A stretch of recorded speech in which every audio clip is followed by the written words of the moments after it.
How's it going, YouTube? Broke Boy Tactical here, and it is unpopular opinion time. I'm going to be showing you the ultimate pocket pistol, and really the only pistol that, honestly, in my opinion, should be pocket carried right now. I don't know what happened. I don't know how Ruger did this, but the Ruger LCP II chambered in 22 LR is literally voodoo witchcraft magic personified. It's a pocket pistol chambered in a rim-fired cartridge. That in and of itself, on paper, should mean that this gun is unreliable as fuck and ammo picky as fuck. No. Whoa. I don't know how they did this, so let's talk about this firearm real quick, because I am a huge believer in pocket carry. My most popular and most successful and most agreed upon, and arguably probably the most controversial video I've ever made, the Ruger LCP and LCP II superior to the LCP Max for pocket carry? Question mark. Yes, I do believe so, by the way. Go watch that video. And I can't believe how many people actually agree with me on this. And I'm glad that you do, because I think there's very sound reasoning why the LCP Max is a terrible pocket gun, especially when this guy exists. This is pocket pistol personified. And for me to explain to you how this is pocket pistol personified, I need to explain to you what a pocket pistol truly is real quick. All right? This is not your primary 9mm. It's not. Whether it's chambered in 380, whether it's chambered in 32 or 22 LR, it does not matter what this firearm is chambered in. That is not what the role this is supposed to be filled. This is not supposed to have badass sights. You're not supposed to have all the bells and whistles that you have on your carry gun, that you have on your pocket pistol. You're not. This is not for picking off people at 25 yards. This is not for getting 2-inch groups at 15 yards or anything like that. No. 10 yards. No. This is for at max 7 yards, because that's legal self-defense distance. Literally, you want me to tell you what this pistol is really for? 3 yards and in. 3 yards and in. That's where this gun is going to shine. And when you try to flex this outside of its role, of course it's going to suck. Quit trying to pick 2-inch groups off at 25 yards with a pocket pistol in any caliber, and maybe you won't think these suck so much. They don't. They are excellent for their role. What is their role? I just explained to them how they shine in self-defense, but their real role for carry is an always gun. Okay? What makes an always gun an always gun?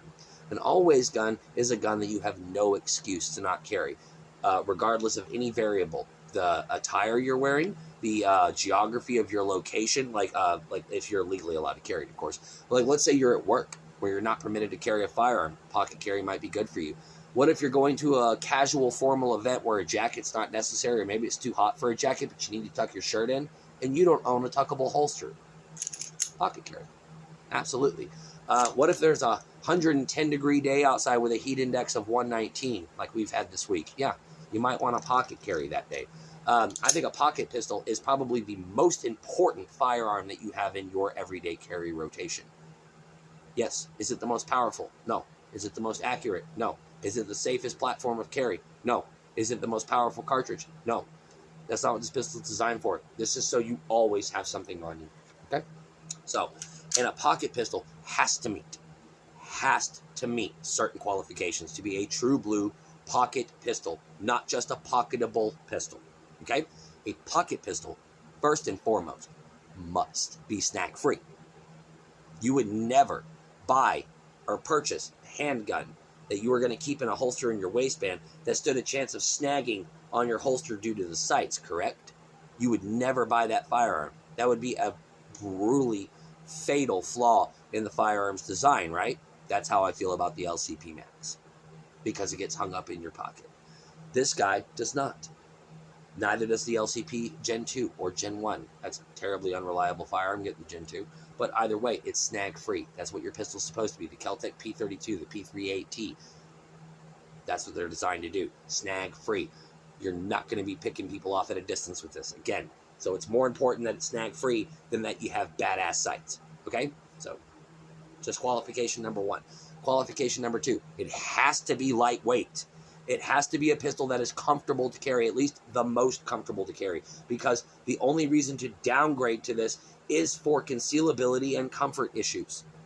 There is no other point from downgrading to an already compromised cartridge like 9mm, which is the lowest sized the weakest full-size NATO spec cartridge. It is the weakest. The only reason to downgrade from that to a micro is for very legitimate reasons. Like I said, attire, geography, just any variable that will not allow you to carry your primary carry pistol. It's the only reason to downgrade to this, okay? So it has to be carryable and comfortable, at least comfortable as it can be, okay? Third, it has to be concealable, and I mean deep concealable, whether it's in your pocket, whether it's in your waistband. I think that's kind of silly for a firearm like this, but still ultra concealability. In your pocket, in your ankle, in your waistband, any way you choose to carry this, on a belly band. It needs to be concealable, which means it needs to be thin, okay? It cannot be cumbersome like the LCP Max. Let me show you my base plate here. Look at the difference in this.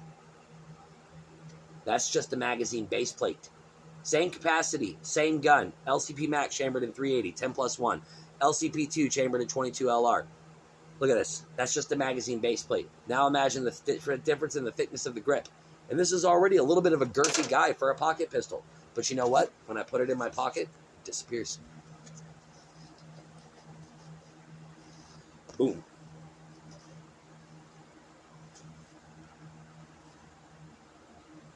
Yeah, I got something in my pocket. You definitely can't tell it's a firearm.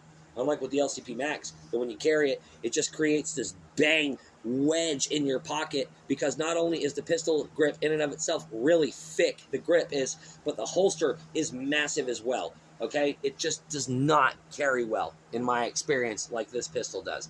Kind of makes me want to stick it inside the waistband. And again, just like the same argument for this gun, I don't see the point in carrying these in the waistband when it's comfortable to carry micro 9mm in the waistband. I don't see the point in that.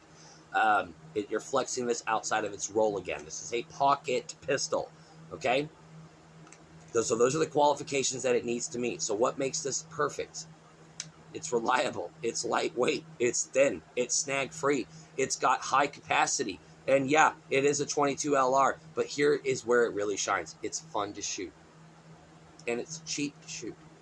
So here's the thing. The problem with micro 380s, the reason why they don't get recommended a lot is because they're brutal to shoot, and people don't like shooting them, especially if you're not a shooter. You just bought something for self-defense, and you heard that 380 had diminished recoil compared to other calibers, and you went out and got an LCP II chambered in 380. I bet you were pretty surprised when you got to the range and pulled that trigger, weren't you?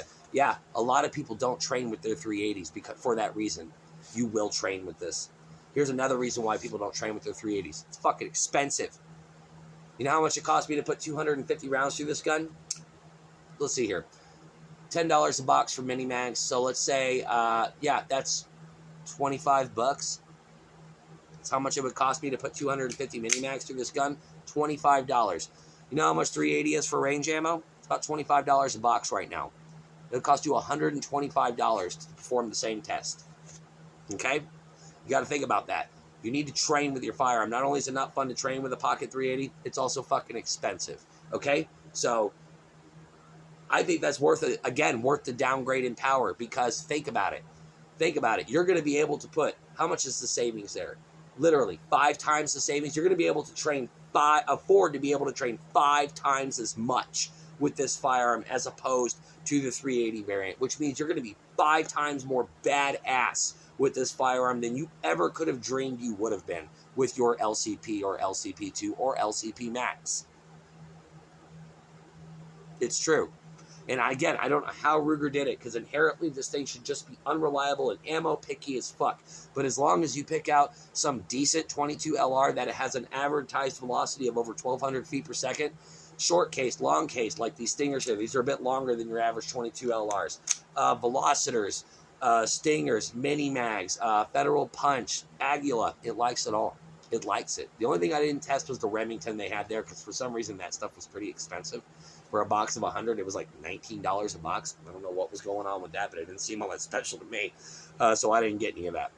But I got to tell you, I tested 4 brands of ammunition through this. I put 500 rounds through this gun, 2 malfunctions, and they were both deads. They were both duds. The primer strikes on both rounds were equally, just like every other fired round. It was just, the strike was there. It was just a dud, and that happens with 22 LR. So, literally, I think that this is the pocket pistol. This is the pocket pistol. The only one, in my opinion, I think that can hold a light when it comes to at least ease of trainability would be the Kel-Tec P32 because of its diminished recoil. But 32 in and of itself, again, is super expensive and also hard to find. 380 might be hard to find. Ammo availability, 22. Dude, if you have $100 to buy ammo and you find a shop with a lot of 22, do you have any idea how much? You can get like 1,000 rounds. Like, you can get a lot of 22 LR for $100, okay? Especially if you buy some cheap bulk to train with. My God, dude, $100 can buy you so much 22 LR. Seriously, dude, you will train with this. Yeah. What isn't good about this gun? The safeties, that's a personal gripe. I don't mind the safeties. They're very positive. They're well thought out. You're not going to engage them accidentally. You're just not. It's a perfectly fine, reliable little firearm pocket pistol here. In fact, this is the perfect pocket pistol, in my opinion. Now, if you carry the LCP Max, you enjoy it. It conceals well for you. It works well for you. This obviously doesn't apply to you. Just keep doing what you're doing. But if you're thinking about it, if you're really thinking about getting the LCP Max, I would really highly consider you think about the role that it's supposed to fill, which is pocket carry, okay? And the diminished recoil argument, it's not easy to rack. Those arguments just aren't there for that 380 pistol, nor are they there for the LCP II or Gen 2 LCP.